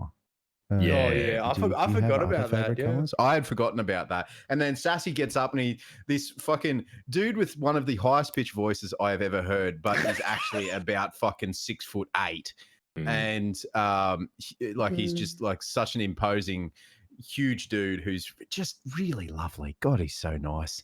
And he's just like, "Oh, we've got a gift for the DDU boys." And we're like, yeah, honestly, what? I was so mad at him because I'm like, that is not what this is about. I just wanted all the community together. But in hindsight, I think it was a very, very, very nice thing for him to do. Nice. And I think if I'm in the same situation next year, that I'll be returning the favor. It may be something far less savory than a very, very nice Destiny stationery kit. I can now literally seal Bungie fucking envelopes in wax. So if any of them come to your house, don't open them. They could have anthrax in them or something. Jesus. Anyway, this one's demonetized, boys. Don't worry about it. I got to shake hands and meet up and take a photo with Reflex Point, with Bodkin, with Spree Crew, with Evil Apples, with Ruby, Winchy, Zenko, Sora, fucking it was really it's all of the boys like Sassy and fucking Jugs and Etz and the people that we've known for years, and it's really fantastic. I think that's the thing. That's the biggest thing I learned out of it. Two learnings out of the day is that one, Destiny Down Under, and not us, I mean Destiny in Australia, is alive and fucking kicking. And it's, it got shown some love and it returned that love tenfold. The community event, everyone was well behaved and, like everyone got together in the right spirit. Everyone was just so stoked to be around people that they were fucking share something that they love with, and it was incredible. Like there was people there that I, obviously so many people that I'd never met before, old friends that I've been playing games with for 5 years now that I've never been physically in the same room as, to shake their hand and cheers and charge a glass and just say thank you to them in person. Yeah, well, and our little crew got up to like 18 people to have dinner with, Yeah, that was, it's insane. And that was everyone that we hang out with and play games with, basically. We so the PAX pub, like we gave out a whole bunch of stuff, which I will endeavor to organize better for if we do go back. Like giveaways, we're just throwing people out in the audience, and we can do that better. There was a debrief. I know we're saying all the good stuff, but trust me when we say we've got about 3 pages of critique of how to improve. Yes, so, we do. But it was great to meet people like Tamsin and Femi and Femi's like a fucking good sport. He's a fucking good Three sport. Crew. I was giving Femi a lot of shit in the live panel, and I've actually never met him before in real life. I was just like, well, third Femi, and he's like, fuck you, slut. Yeah, so we definitely just carried our fucking normal bullshit over into the panel. But and I mean the third thing for that I took out of it all is just that we've got a mad group of mates that support us through thick and thin, and that we probably didn't fucking lean on them enough and ask them to help enough, because they ended up fucking doing it anyway without being asked. So from that perspective, it was incredible. It was such a show of force of like literally people who have been playing this game as long as we have and love it just as much to get in there and get involved and sort everything out. I mean, we put there again, there are definitely things we'll approach differently. There's definitely more method to be applied to it all. But at the same time, to get in there and for everyone to have a good time, first time round, bar a few little quibbles that we've heard about, we're just really thankful for, mainly Bungie and Felicia and Reboot and everyone that let us do this madness to begin with. Felicia, Amber, fuck yeah. Reboot, Ben from Reboot, Mauler, fucking Victoria, Bungie as a whole, our group of idiots, immortalized cunts. And but do you know what? This is the all of you thing. I think also all of you guys. That's the biggest thing, the biggest takeaway from this is that we, in the report that we have done with our with Felicia and our contacts and all that sort of thing, to send back to Bungie, we were so proud to say, look at how many people showed up to the Wombat Theatre on a Friday evening to come and meet fucking Mauler, Victoria, the TPTOA, Stevivor, and us, and just show up and laugh and ask questions and all that sort of thing, and then show up to the bar afterwards with all and just drink and all that sort of thing, and just make Bungie and all of the bits and pieces that come along with it so fucking welcome in this country, and how much we actually as a community love this game. Yeah, I was gonna say it's that. I think that what comes across really strong is the Australian culture. Like, there are so many things we could have complained about, or they could have turned pear-shaped very quickly, but it's that it'll be right. Fucking we're all here. That's all that matters, and we're here celebrating Destiny and having a good time. And that was just the vibe the whole time. Was that legit? It's okay. We'll put out that fire and we'll still have a good time, essentially. And it wasn't just us; it was the community too. Not make when we first got the pub, it wasn't that good, but people it will get better, we'll deal with it. It got solved. It did. I was it did ready get to better. rip someone's fucking arms off, but I'm sure you and a lot of people. Yeah, I fucking on the dipped other out side, super early due to my Hollywood, duties with all my signings and etc. Whilst I look over and poor Logs got his fucking phone out checking tickets. I'm like, oh, I'm so glad I'm not. You know what? You know what the thing that broke it was? It was that like we had this cordoned off area, and I was letting people in. Funny. It's cordoned off. There's no bar in there, so I let all these people into like this, what's effectively like a fucking sheep corral. And then I don't know who it was. It might have been Evil Apples. Like I can't remember who it was because there was so many people coming through. But then the guy's like, "Oh, do I have to show you my ticket to get out? Because I want to go and get a beer." And then it dawned on me that I'd have to stand there and check everyone's tickets coming in and out for the fucking whole event, going to the bar. Event. And I just went, "Oh, fuck this." So the whole the inner sanctum, if you've been following the event and all of that, that went by the wayside real quick. And you know, that's a learning. It's something that we can probably not have to redo now because we know that everyone's going to turn up in the right spirit and it's going to be fun. Yeah. So yeah, there's that. But yeah, and I mean from there it just basically descended into alcohol related anarchy from that that point onwards because we're all... I think one of the biggest, one of the most standout stories from that. It was about 2 o'clock. Oh, sorry, it was probably about 11:30 in the evening because Boat Builders closed at midnight. 11:30 in the evening. Was sitting under the heaters at Boat Builders. You know, I had Log sitting there, Nick and Mick, Chucky, Reclusive Dragon. This is going, and you know, we're all sitting there having a chat, having a drinking, and all that sort of shit. And then Reclusive Dragon, he's just sitting there, he's just enjoying himself, and he goes, "Hey, Log, did I ever tell you about my torsion testicles?" I'm not going to tell He's in chat. He's in chat. Give you the story, but I'm not going to paraphrase it. But it was the next 15 minutes were the most interesting story of just agony. I just sat there looking across the table at Chook's face, and he is a man mountain, 6.5 foot tall, built like a brick shithouse, and he looked like at any point he was going to faint. It was fun. Reclusive, you are the story of that night, mate. That was fucking savage. That was fantastic. But like we come out of there and like Boat Builder shut down and Logs fucking frog marching to the next fucking pub in front of everyone. And but the next day, and this is one of the other very fond memories, is that we were searching for this place called Bang Pop, which is on Bethesda Lane. Beautiful Thai, Jesus. Beautiful Thai. Fuck, it was good. Yeah, really good Thai food. And not that I ate the first time I went there. I just sort of sat there and hung over. Oh yeah, you were fucking. You call me Hollywood Games. Like a fucking brewery. The fucking next day, Log comes in with sunnies on inside, just moping around. It was just like I said, Log, do you want a bit of me food? And he goes, "Oh, fucking nah, man, nah." But we sat down, so it was Matt. Fly still Sassy. undone. Yeah, fly still undone. Log comes up to me, sunny's on inside the computer. I was like, "Mate, your fly's fucking down."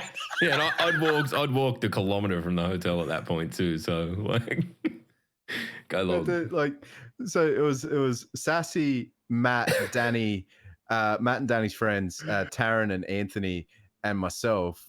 And I looked at Danny, and Danny's looked at Taryn. Taryn's looked at me, and we were just going, "Sangrias?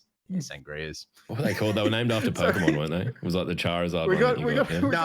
No, they were game ones. One was Charizard, one was Zelda, and one was Donkey Kong. And Chook as well. So we got this sangria. Chook was having his bubbles over lunch. Chucky was having his bubbles with his champagne finger sticking out. No, it was nice. Yeah. But we poured Matt a sangria, and Danny and I cheers Taryn, cheers Anthony, cheers Sassy, and all that sort of thing. I've had a sip, and Matt's fucking knocked half of it back. And by the time he's had the second one, his eyes were like really crazy sangria eyes. Were like, "Matt, what's wrong?" He's like, "Nothing's wrong." He got really shit. Like I don't know. This is if you follow Matt's law stuff, we give him shit about it all the time, about being the most boring bloke in the world and just being, you'll put me to fucking sleep in person. Like me and Matt, and this was this at 4 a.m. that we had the conversation about we should never be in the same place at the same time for more than a couple of days. because one of us will. Oi, Matty, you can tell the one about the bacon at the end. You got. We can close. Okay. We can close on Okay, that. I'm gonna have to act it out as well. But the fucking Yeah, But. So Matt, over lunch, Matt's there with Danny, his better half and everything, and it was all best behaviour. And I'm sort of like, I'm literally slumped on the end of this table like this, dying a slow death because I had one rum on top of the countless beers, and it fucking flexed me. And they're putting away these sangrias, and all of a sudden, just out of nowhere, Matt's voice goes up to about double volume, and he's just yell talking everything he's saying, and there's just this the light is on, but nobody's home. Look in his eyes, just like this. And Chook's Chook's stirring him up, and you're like, yo, you want to go over in the fucking grass and sort it out? It's just starting a fight at midday in a Thai restaurant.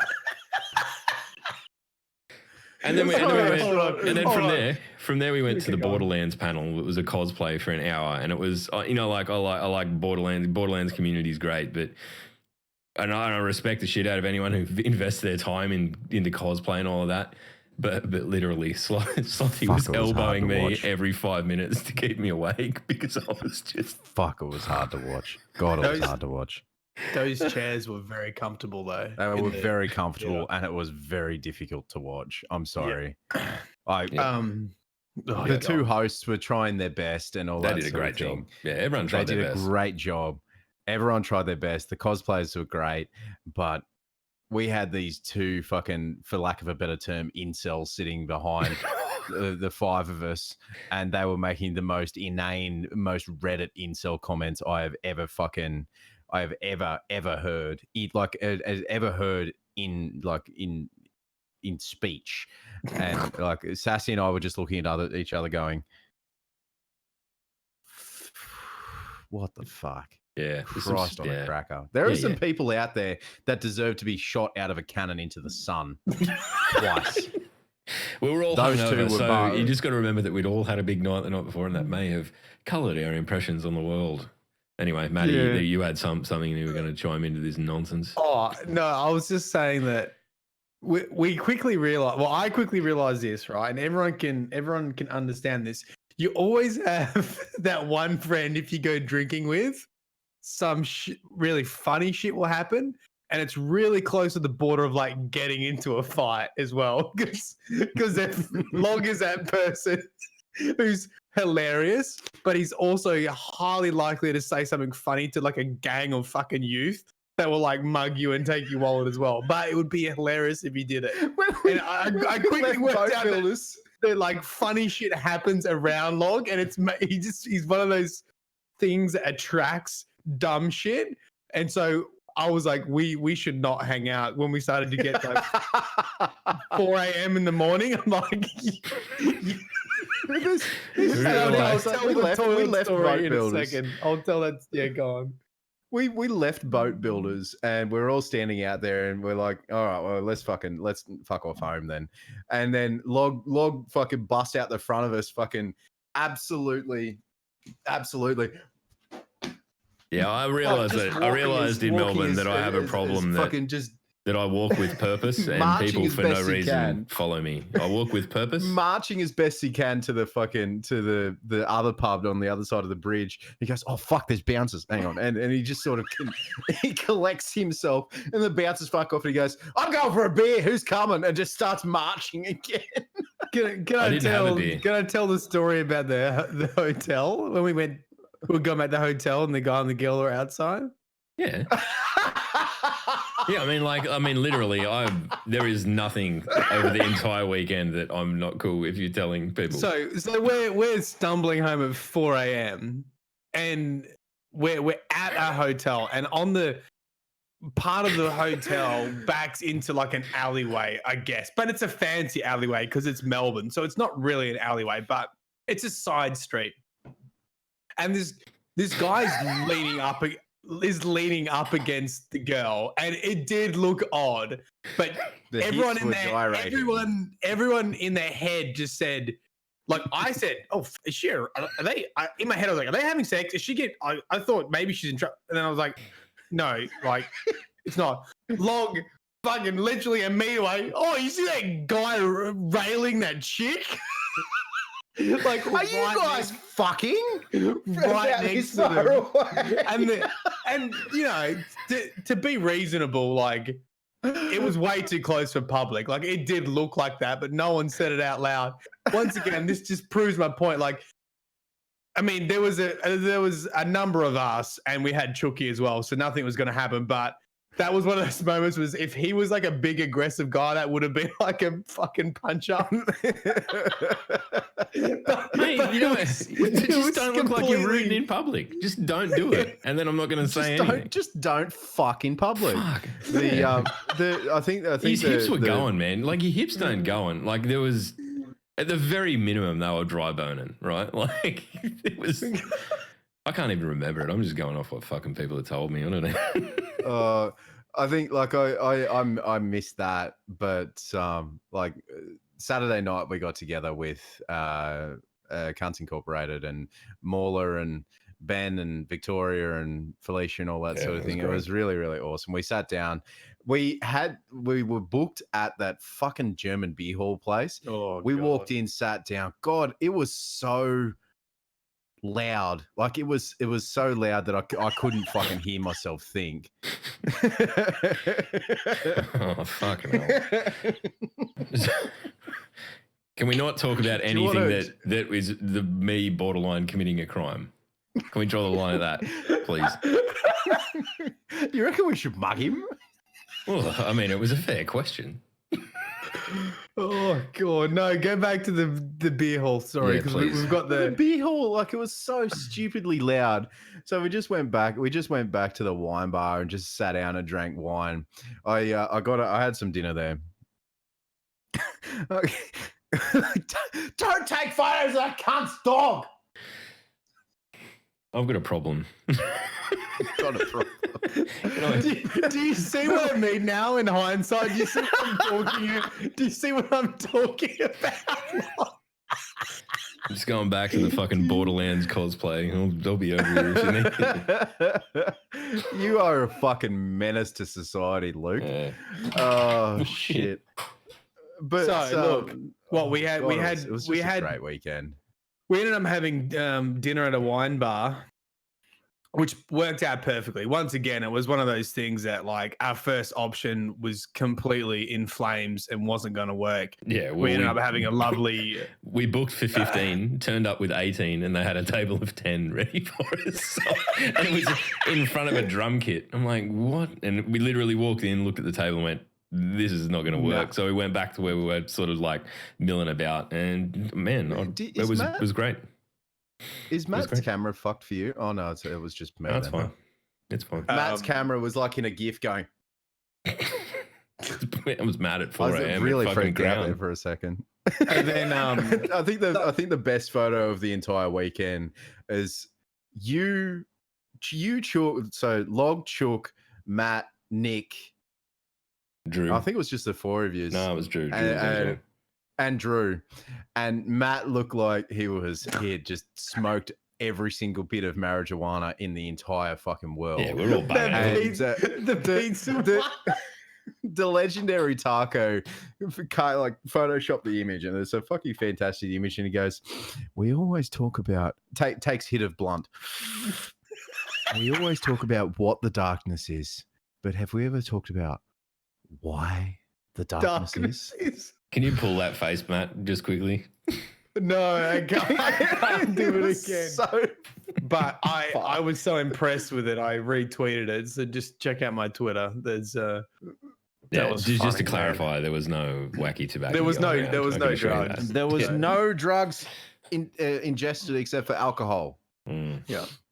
That was really good. Dinner was, when we went up into incredible, the city and just to hang around and talk and I think we got the venue right. Burger.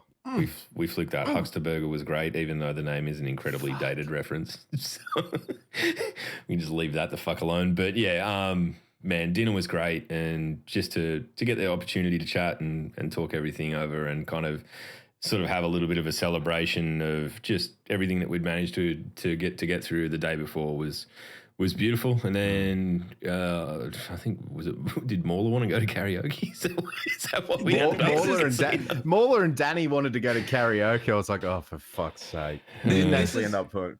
This is Danny, right? I don't know. You guys haven't met her before, but somehow, for such a small, tiny woman, she has immense power in like group situations. Somehow, not knowing anyone, she becomes the pack leader. Yeah, but we need that.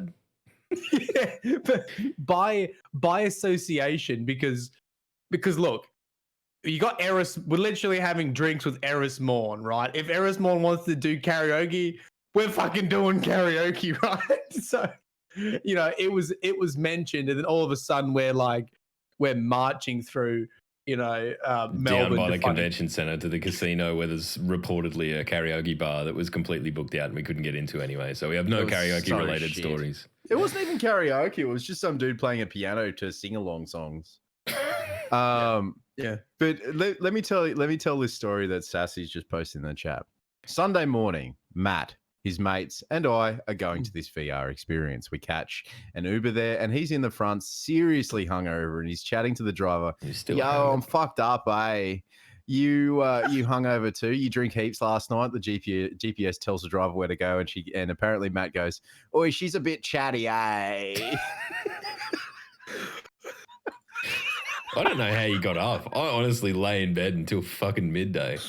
I did say that. Look, I was in the front of the Uber and he said, "How are you?" And I said, "I'm a bit hungover." And then he didn't speak very good English. And I said, "Are you hungover too?" And he said, "Yeah." I said, "What?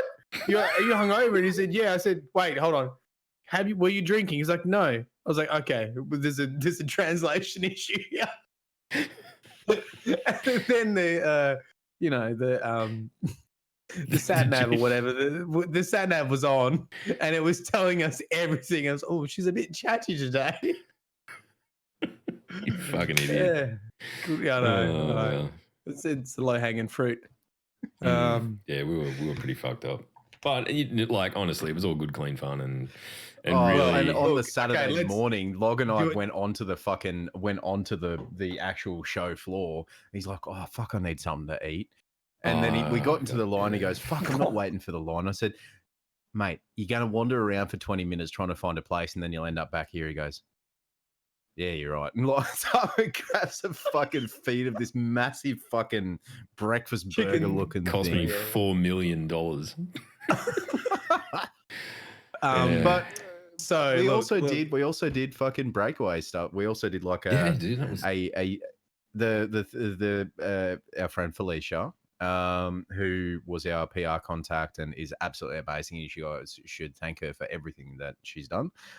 Actually made a game that's it's loosely based on D&D in regards to dice rolls and all that sort of thing. Breakaway, we sat down at in the that was fun.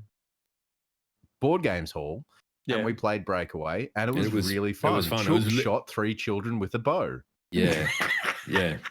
Like that was my first introduction to any kind of like D&D type game. Me and Maddie were just trying to figure it out. Chook is literally killing children. And Matt, Danny's sitting behind Matt going, "Matt, these are the rules. Matty, these are the rules." And Matt's like got angry eyes, hungover face going, "I don't understand. What is this fucking number? Where is it?" Yeah, I think it's one of those things, Matty. We need to go in prepared. We didn't do the prior reading. we were not fucking in the optimal mindset to be playing a fucking tabletop game for the first time. It went well. It was a lot of fun though. So it was absolutely. I'll throw this out now. We're gonna look to do something like that as a cast at some point in the not too distant future. We're gonna work it all out. We'll figure it all out. I don't know where we're gonna do it or how, but we're gonna try and get into something like that because I think that kind of we'll get Chook and that in just because his ability to kill children is second to none. We need him involved. Definitely demonetized on this episode though. He planned to do that though. Like he was just like, "Yeah, I'm the PE teacher. I'm just gonna go and just get all of the hockey pads and arrows and bows and shit." You guys were I'm ready. Yeah. I'm ready to kill everything. And then children just come at him. He's just like, "Die!" Yeah, it was. Look, you and him were on the same wavelength. Me and Matt were just trying to find our feet. But no, well, here's the thing, to right? save people. Here's the thing, right? So I'm struggling and I'm asking questions, and then fucking Chook and Sloth yell at me. Felicia jumps on board. And then you guys basically convince me that I've been told all this information and I'm a fucking idiot. You for not weren't told all the understanding it. information. It's not our fault that you weren't fucking paying attention. Right? he was told. Right? And then none of it. afterwards, I look at Nick and was it Oro? I said, Yeah. did they tell me this? Is like, nah. I was like, why don't you fucking dickhead stand up for me? You sitting there quiet while I'm being absolutely harassed. Yeah, it was way too funny for anyone to stand up for you, man. It was fucking hilarious. It was so good. Maddie, like Danny's like stroking back to her. She's like, Maddie, it's all right. Calm down. It's okay. She didn't know either. Why you always do this to me? All right. We could literally just go on like this for 10 years. Awesome Hold weekend. on. We still have the pinnacle of the fucking story. Oh, you can do it. This can be our closeout. This can be the last thing we talk about on the cast. All right. You can So, I'm not even going to give myself right of reply. I'm just going to sit here and listen to this because it's ridiculous. after everything I've told you about Log, right? After we've said we probably shouldn't hang out like past midnight because it's going to get dangerous. Last drink, we're in the casino. We both have to go to the bathroom, right? Go to the bathroom. There's 3 urinals, okay? I go on the far left. Log goes on the far right. The middle's empty. Start doing our business, and I look over Log, and he goes, "Oh shit! I'm pissing on vomit. That was bacon." Right. Middle. Oh, this is fucked. And middle. It was fucked. I was pissing on like someone had vomited in a urinal. What a heathen. So somehow he hasn't looked down until he's already got his dick out and he's pissing into the urinal, right? Someone walks in at the exact same time he's yelling about vomit into the urinal, and almost without breaking stream, dick in hand still, he does one big giant hop from the right hand urinal to the middle urinal, just sideways hop, just like this, just.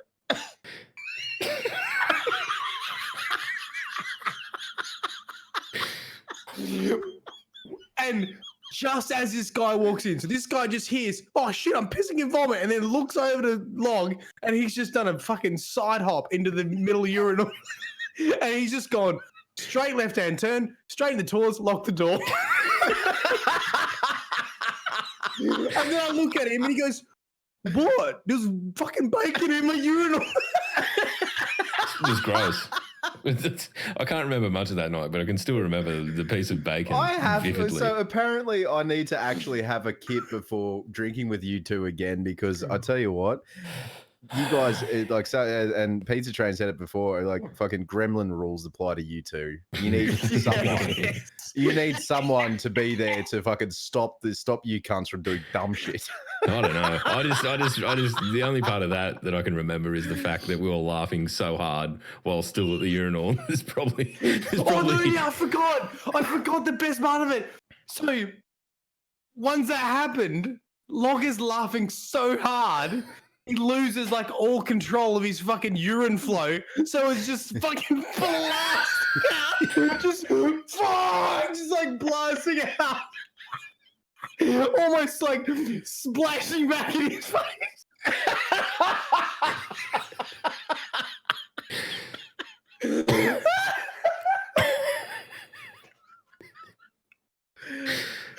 Yeah, so if you're in the if you're a janitor at Grand Casino, I'm sorry about the vomit.